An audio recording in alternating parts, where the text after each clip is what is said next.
All right, welcome to another episode of My Sound.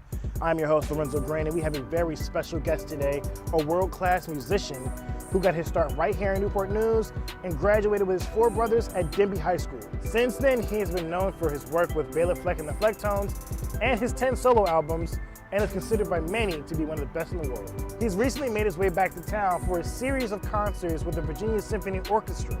While here, he also took some time out to speak to the students at a few of the local schools.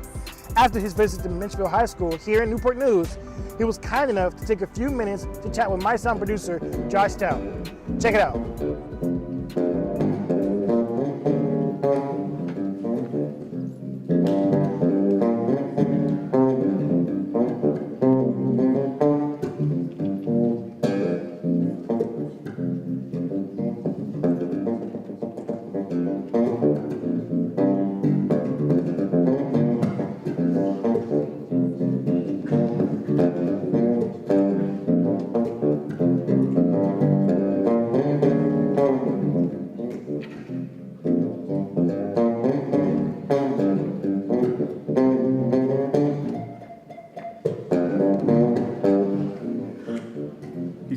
Audiences around the world, big and small, with a band or with only his bass guitar.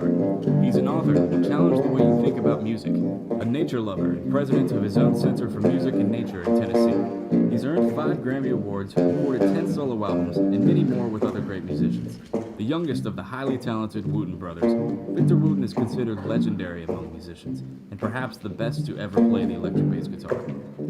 Recently returning here to Newport News, Virginia, where he and his brothers grew up and graduated from Menchville High School, he was kind enough to spare me a few moments from his busy schedule to chat after a well-received talk and performance for students at my alma mater, Menchville High School. Mr. Wooten, thank you so much for taking the time. Thanks for having me here. It's awesome. So if you could just give me some quick background on your upbringing and here in Newport News and with Newport Public Schools. Yeah, well, my family got to Newport News Halloween night, 1972. Really? We drove in from Virginia. We drove in from Sacramento, California. So 3 straight days, 5 boys, mom and dad, and a dog. And we stayed off of Demi Boulevard in the Warwick Lawns neighborhood. We stayed with our uncle. And then I started 3rd grade here at Demi Elementary. I think it was Demi Elementary. And I stayed in Virginia until 1988, when I moved to Nashville, Tennessee. Okay. So my real upbringing, real growth was here in Virginia. And so, how did your experience here? I know you'd been playing bass your entire life since you were born. But here in Newport News, did you have a lot of musical opportunities with it? Totally. While you were at Denby and. Yeah, lots of musical opportunity here. Most of my musical friends that I still keep in touch with are from here. One of them is here today. My drummer friend Rob Allen is here to visit. And so it's been nice coming back to Virginia and getting to see a lot of my friends, most of them who are musicians. And a lot of them who have gone on to do big things. Some of the Dave Matthews Band, different people like that. Bruce Hornsby, of course. But I got a chance to do a lot of musical things, playing in nightclubs. I played a few proms, as a kid growing up.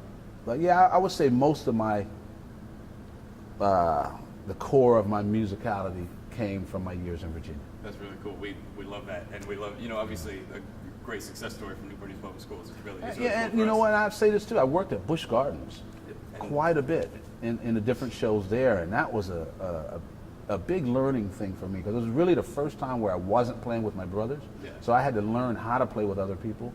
And I got a chance to do that at Busch Gardens. And that was a strong connection to where I am today, having played with the banjo player Bela Fleck. Oh, yeah. I learned about him by playing at the country show at Busch Gardens. In 1987, I met my wife working at Busch Gardens. So a lot of good memories there. And that's really cool, because so many people, to people in Virginia, it's such a familiar thing, Busch Gardens. A lot of people, probably a lot of high school kids here at Menchville worked there over the summer. My dad worked there when he was young, It's a lot of careers in theater and singing and dancing have been cultivated through Busch Gardens. That's a great place to work. Yeah, it really is. Yeah.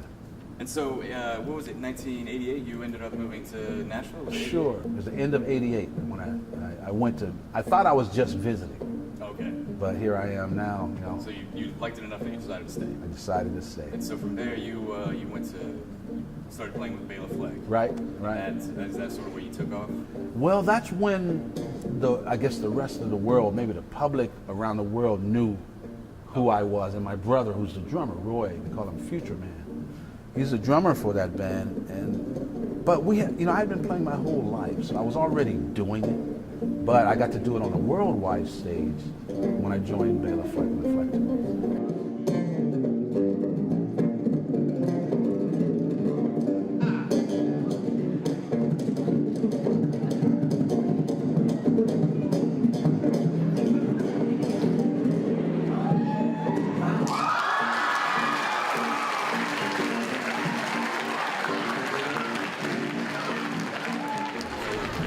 Yeah. How did the solo album, coming from playing with the Flecktones, Sure. what made you want to just go and do your own thing?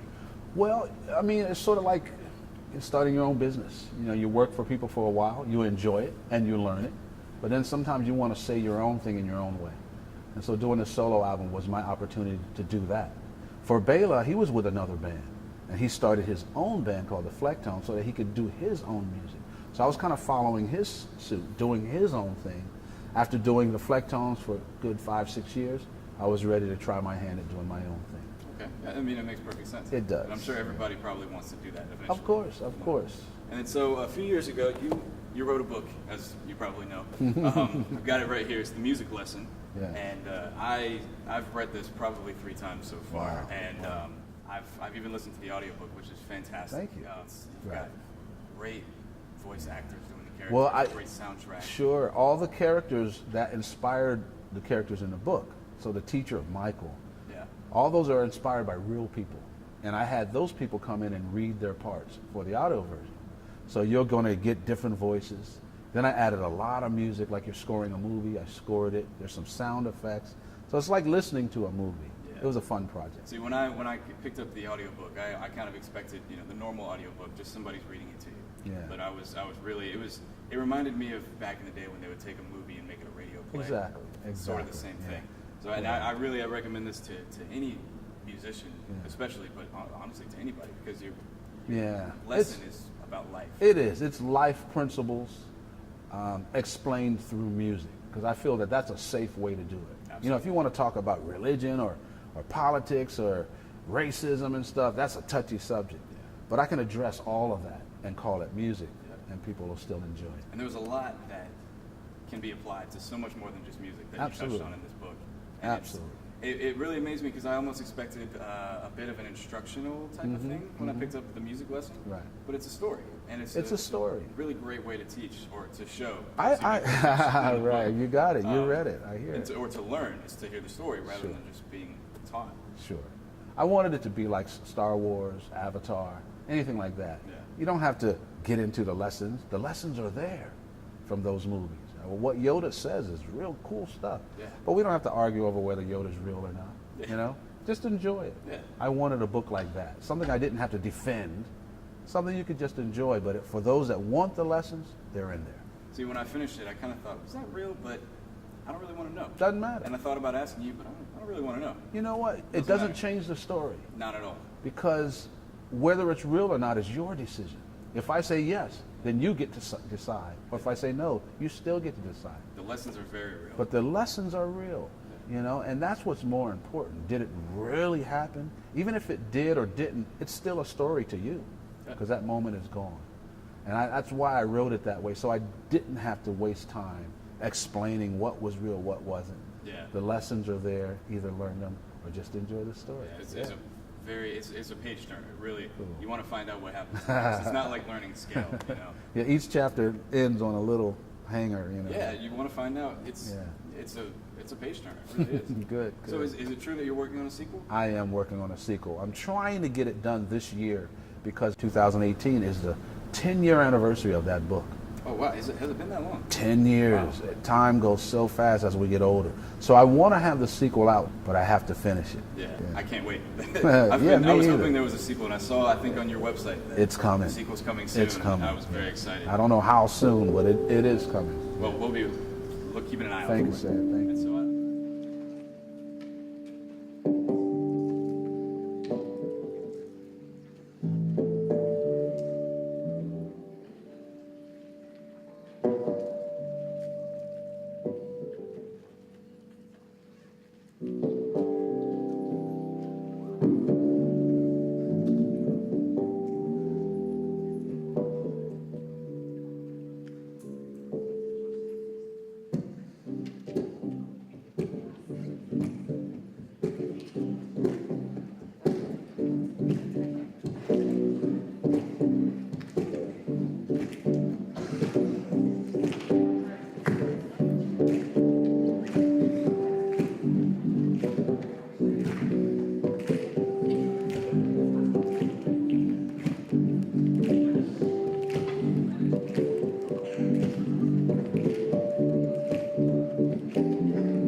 Chambers, and Bob Franceschini Franceschini. I on probably sax. would have messed that name up. So thank One you. of the best saxophone players ever. So tell me, how did that come to be? The three of us first played together, backing a great jazz guitarist named Mike Stern. We were his band, and you know, we did some tours together and got to play a whole lot. And it was during that time that I realized, wow, I would love to do my own project with these two guys.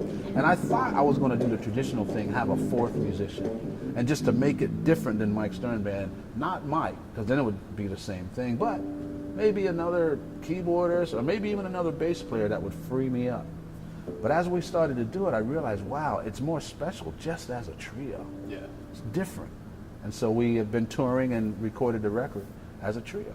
And so the name Tripnotics, Yeah. is that just something that came out of it? Yeah, we wanted something that tied in the trio aspect. Okay. You know, like triptych or, you know, triage, triumvirate. Yeah. And we ended up making up a word, Tripnotics. And I kind of thought, listening to it, Tripnotic is kind of a good adjective for the album itself. Absolutely. It is Tripnotic. Yeah, so it's I don't know almost what like that means, the word found us, you know, Yeah. hypnotic, but a little bit more trippy than that. Yeah. You know, or it's kind of like you're taking a trip also. It was an excellent album. And Thank was you. it number one on iTunes of Jazz? It was number one for almost the full first week. Wow. And having been out 2 weeks today, I think it's 2 weeks today, or maybe 3 weeks, it's still in the top 10. So we're happy about that. Yeah, it's very dynamic. There was a lot of different sounds and styles going on in that. I wanted to ask you specifically, there was one song, it was Liz and Opie. Liz and Opie, yes. I heard in the song what sounded like a record scratching. Yes. Later in the song, I heard your whammy pedal. Yes. Was that the same thing? No, it was actually It was a record record scratching. scratch. You heard both, Yeah. record scratching and the whammy pedal. But yeah, and it's actually a CD. You can scratch CDs now. Wow, okay, that was really cool. Cool. Yeah, Liz and Opie, that was probably my favorite song. All right, So I that like is cool. that song too. And there was a girl on there singing from India, the country of India, and I just saw that girl singing on Facebook. Right? She had put a video up there, and I contacted her. I've never even met her in real life yet. Wow. Contacted her, we struck up a relationship. I sent her some files, some music, and she would send it back with her voice on it. And she's on the record. Wow, yeah, the vocals on that were incredible. There was very little Yeah. vocals on the album, but Right. what was on there was great. Yeah, she's using her voice not for lyrics, but more as an instrument. And she's singing melodies and parts. Wow, she's amazing. I think it's incredible when a vocalist can make great music with their voice without Yeah, saying a word. Exactly. She's one of them. Well, I don't want to keep you too long, so thank you so much for sitting down and I taking the appreciate time. it, man. Thanks for It's speaking with me. And absolutely, and for doing what you're doing here at Menchville. It's great for all the students to hear your message. And Thank you, Marcus. Thank you. Thanks for the opportunity to speak with them. Oh, absolutely.